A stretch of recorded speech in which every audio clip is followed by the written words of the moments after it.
welcome to the Balls Not Court podcast. Cortez Paul is here with Kevin Carter. Kevin Carter is laughing at something. You delayed the button. I did delay it. I was trying to. What? I think my computer froze on me. What?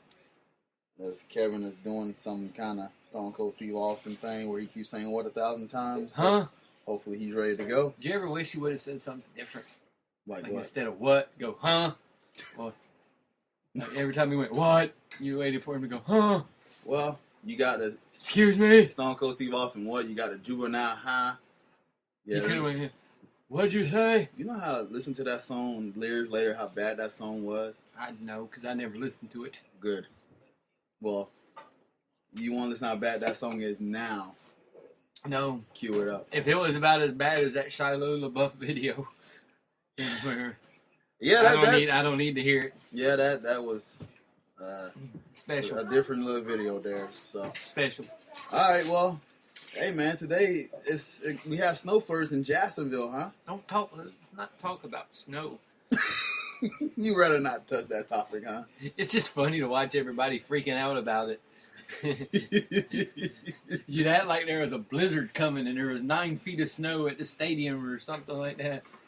I thought there for a minute watching everybody on Facebook and Twitter that we were going to have to get the change for the tires, get the salt out for the roads. It was looking bad. Yeah, you brought it back from Boston, ass. I know, man. I seen snow in Boston on Saturday. Take that shit back up there. And the fun thing was, I wanted to see snow. I was like, I want to snow here. Well, wait it here. And now I feel bad because now Boston, because I told my friends up there, you know, I did kind of hope that it did snow a little bit. Now I think the next week they have 3 days of straight sno. And they blamed it on you. And yeah, they're blaming. And now on we blame right it now. on you that you got snow here. And then in Jacksonville, when I walked out, I had to walk across the street and had to do something. I'm like, okay, stuff is dropping, but it's not in the rain form. This is totally different for me.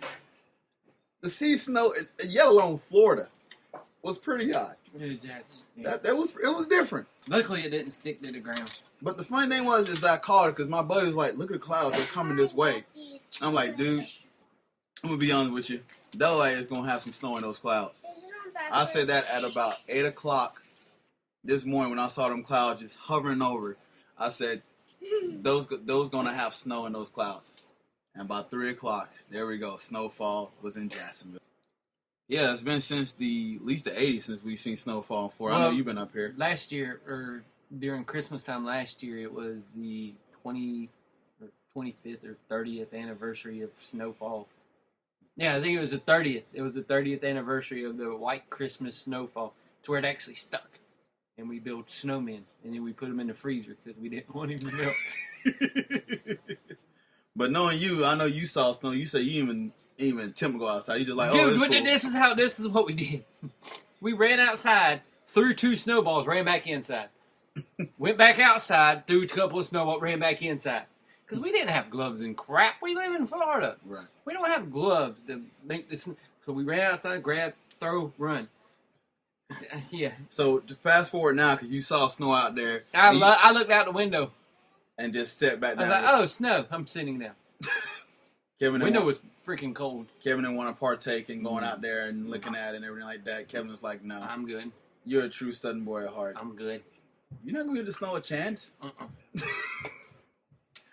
Boy, I hate to see you up there in winter months, like up north. Dude, I got stuck in North Carolina one time when that blizzard in March came through, like 97, something like that, and there was a blizzard that came in, and I got stuck. Because I'm not driving during it. I'm not from Florida. We don't have this jump, but it was packed. All I did was stay inside. Luckily, I was staying with people, and I was like, I'm just going to stay in the house. Like, I'm not even going outside. We went outside for a little bit, though, because they had gloves and stuff, and I had my big jacket. So we went outside for a little bit. Threw a few snowballs. That shit, cold. All right, well, I don't do that kind of stuff. I tell you what, it was pretty cool to see, man. I know Kevin's seen a few times that we're living in Jacksonville, snow and everything like that. But for me to see snow in Florida was pretty cool, man. Even though I lived in snow for a few years up in Boston, but like you said, you just ain't don't used to it in Florida. You don't associate snow with Florida at all. We So, still don't because it didn't stick. Yeah, it just kind of stuck and it melt, but it floated, and then it was gone. Yeah, it's not gonna stick down in Florida. But it came down. It came down kind of. There for a minute when I looked outside, it came down kind of. Yeah. It was coming, and I was like, huh. It was coming. It just didn't stick. I looked and went, whoo! I'm going to lay back on the couch now. Kevin's like, I'm done with that.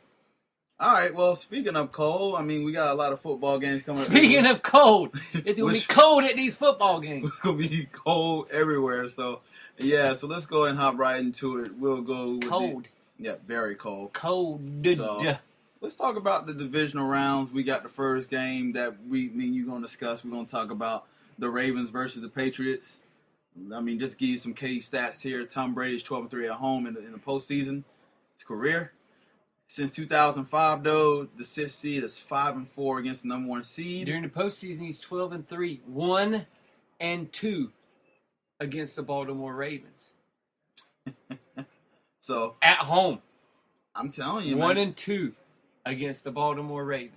So I want to talk to you. What's your initial thoughts on this matchup here? And I'll dive into mine. I just want to hear what you. This is the one I could think is the upset. This is the one. You told me to pick any of them as being the upset, this is the one I would pick, just because they play them so well in the playoffs. And Joe Flacco is anti Manning, if you want to call him that. He don't play so well during the regular season, but in postseason he plays out of his mind. And it's this is the one game I definitely want to just sit there and watch, because this is going to be the one where if you're thinking an upset is going to come, this may be the game. Yeah, I'm looking at some. This is the one that sticks out to me as if an upset would come. Yeah, look at this here, because this is a team, and everybody's been talking about this matchup, that this is the matchup the Patriots did not want. Just because that's the one where they said they don't want to play the Ravens.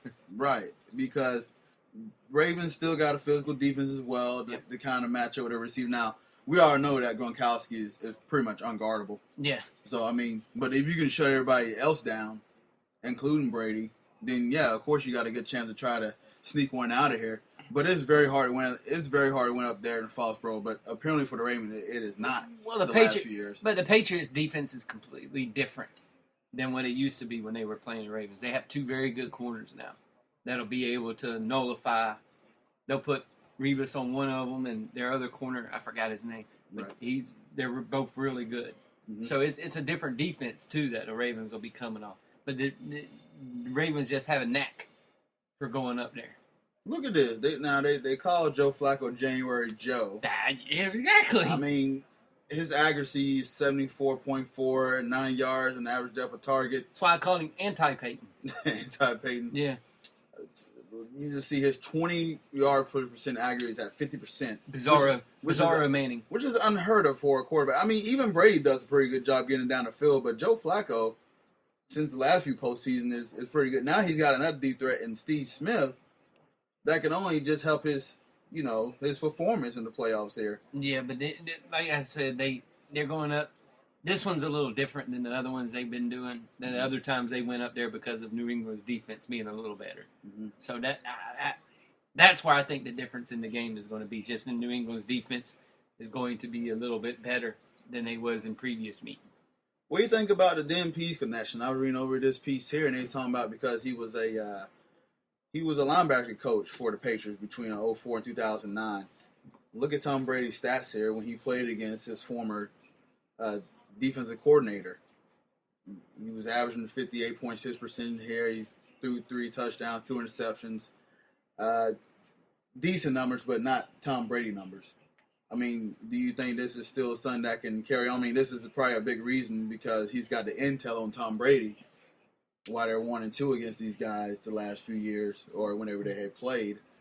Well, we always look at things like that, and they get a little over.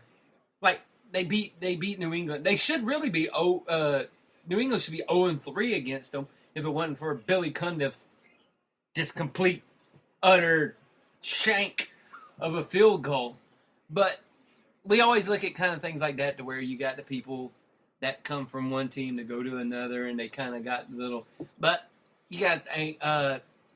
They're just rolling right now. Tom Brady. You know. Plus, it's a little different personnel than what they went up with against before, as far as New England goes. They got a little bit different personnel, a little bit different running game and stuff like that. So it's going to be a little different this time around. I just think the big difference in the game is going to be the defense of New England now being a little better. Right. They can take away a lot of those deep balls that Joe Flacco runs because they got such good secondary. Right. Now this duo we talk about, Tom Brady, Rob Gronkowski. Ridiculous.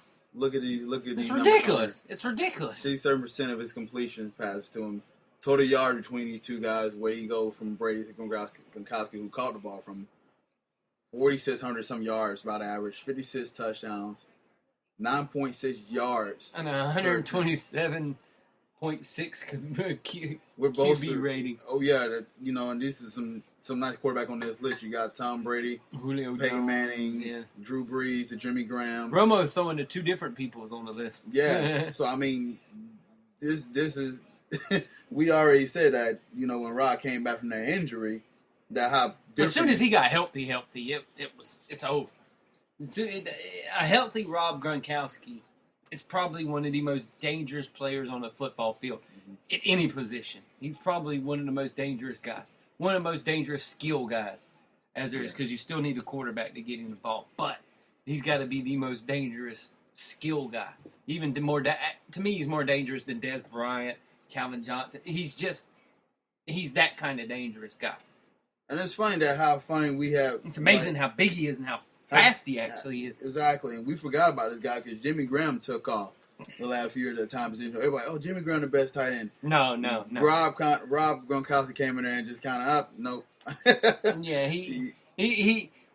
When you look at him, Rob looks like what you would want a tight end to look like. Jimmy Graham looks like a bigger receiver.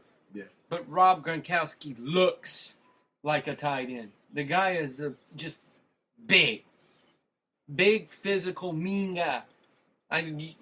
Not mean off the field, but on the field, he's mean, physical, one of those type of players, and he looks like a prototypical tight end. Whereas in Jimmy Graham, you look at him and you could say he can line up at receiver and be a wide receiver and everything. But yeah, there's no doubt who the best tight end in the game is right now.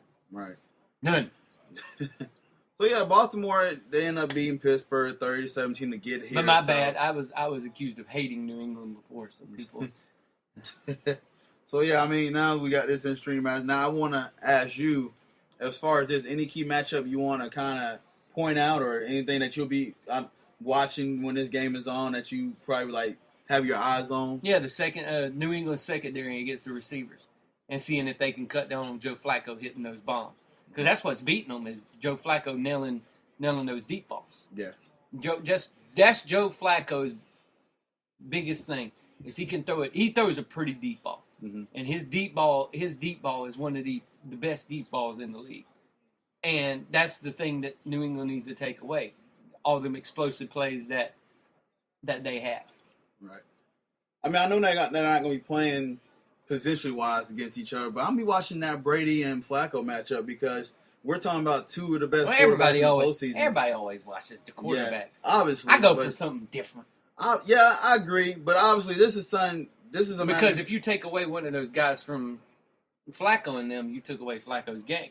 Yeah. So that's always why I watch everything else besides what goes on there. Right. Justin Forsett's another one I'm going to be watching to see if they can actually establish a run game with him. Right. Being that he's not used to being in this kind of stage. Yeah.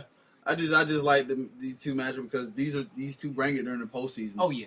They just got that clutch gene that comes in there. So Flacco's been retarded in the postseason. It's amazing. It's funny how he can just coast during the regular season and he doesn't look like this type of guy that you don't want to run